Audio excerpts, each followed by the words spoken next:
Most girls who see me for the first time don't like me.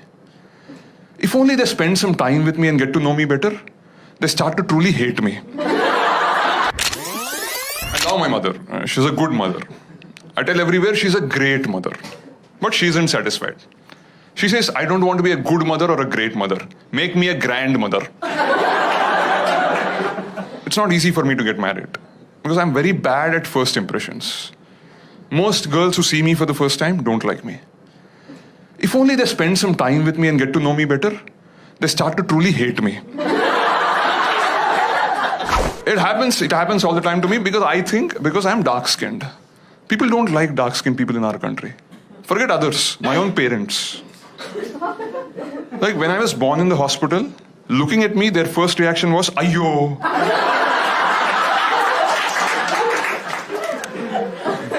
They said it so loudly, half the hospital thought I was a girl. My mom spent more money on almond milk to rub on my skin and make it fairer than buffalo milk to feed me. I was just born dark. I grew up to be dark and malnourished. Like I'm a fully grown adult today, but my mom doesn't let me touch coffee or tea. Saying drinking them will make me darker. People like my mom believe the color of what you eat affects the color of your skin. That's why South Indians are obsessed with eating everything in white. No matter the color of what you eat, the end result is still brown. Skin.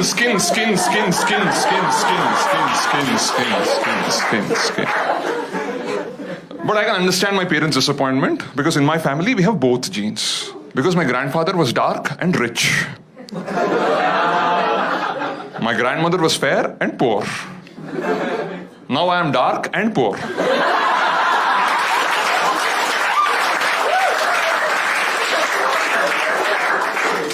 But we have the other branch of the family, my cousins, who inherited all the money and the fair genes.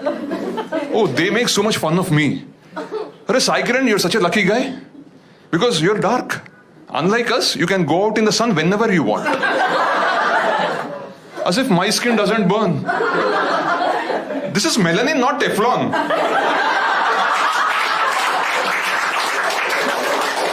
These fair-skinned morons think that if a cow stays in the sun for too long, it becomes a buffalo. But forget animals, even gods cannot escape this discrimination in our country. You all know Lord Krishna. Krishna means dark. He is described in the Mahabharata as Neela Megha Shyama, which means as dark as the rain-filled cloud. Then why the hell do they show him everywhere to be sky blue in color? Like how colorblind do you have to be to confuse the color of the cloud with the color of the sky? That's why we can't predict rains in this country properly. If you remember TV Mahabharata, Lord Krishna was played by Nitish Bharadwaj, who was super fair. That's like Leonardo DiCaprio playing Nelson Mandela. Because we can't accept a hero can be dark-skinned. Why? We are just dark, not shady. I don't think Lord Krishna was really a thief. No. He was just the darkest child in Vrindavan. And everybody accused him only. Because all the stuff that was getting stolen were white eatables.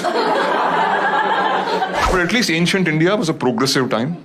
Because in spite of all the propaganda, Lord Krishna was very lucky with the ladies. Not something I can claim to be. I recently read a report by .com. According to it, 71% of Indian women want their husbands to be fair-skinned. The rest 29% don't care about skin color, as long as the guy is rich. So in this country, to whitewash brown skin, you need black money.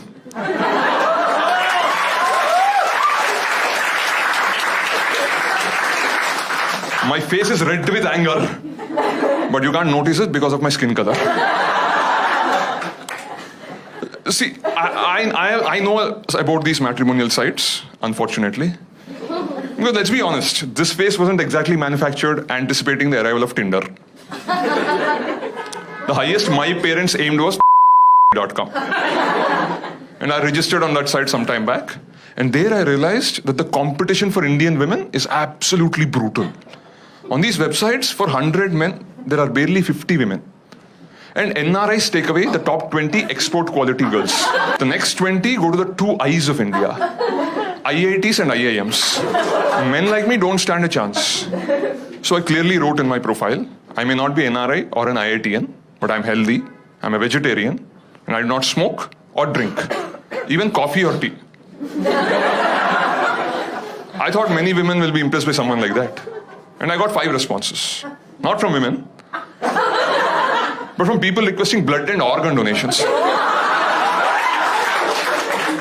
It was a bit painful, but I took the money and the fruity and registered myself on .com. And I'm very proud to tell you, just a few weeks back, I completed 5 years as a fully paid member of .com.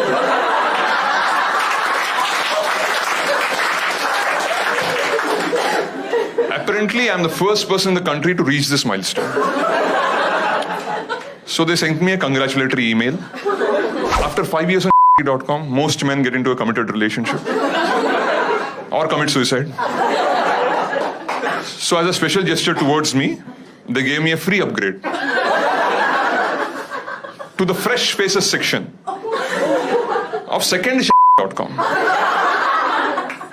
And there on that website, I saw all these familiar girls who 5 years ago rejected me, got married, had kids, got divorced, and again on this website, again rejecting me. Deja vu. They say I'm incompatible with their kids. If you agreed 5 years ago, that would have been my kid. I'm a Manglik. Yeah. So before I can marry a girl, I have to marry a tree. Now the only thing more difficult than finding a girl these days is finding a tree. But you may say, but there are so many trees around, you can just marry it. It's not that simple. There are caste issues. I cannot just marry any creeper or croton. Like if you're a Marwadi, you have to marry a money plant.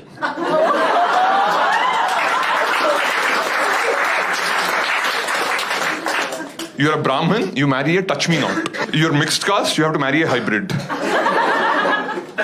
So I was getting desperate, like because all my friends had girlfriends, they're taking them to all these parks to do naughty things behind the bushes. I was going to the same parks alone to do naughty things with the bushes. But my very good, loving mother, she anticipated this when my horoscope was written. So she started raising a plant in my house, hoping when the time comes, I can just marry it. But now my priest tells me, because the plant and I were raised in the same house by the same mother, we are like brother and sister and should not marry.